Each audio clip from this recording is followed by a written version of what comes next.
people end up losing money on these car allowances. Isn't that the case? And they can lose quite a bit. Could you tell us about that? Yeah, for sure.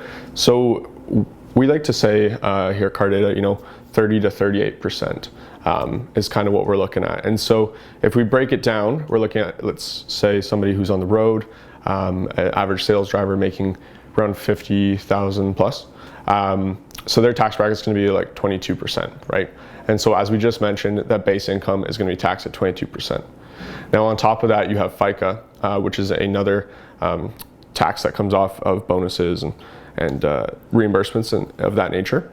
And so this is at 7.65%. And so this tax comes off to help things like general welfare, health stations and things like that. So that 7.65%, when you add that on top of the 22, you're looking close to 30% at that point, which is a good chunk of money. If we're going to go back to our $600 example, it's going to be like $420 is what the drivers are taking home.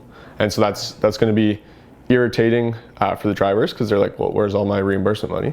And it's going to be irritating for the employer because the drivers are going to be irritated, most likely, right? So I think I get it. So what you're saying is that there's, because it's treated as income, because we're not doing any accounting practices for these flat rate car allowances of, for example, $600, there's a bunch of tax coming off.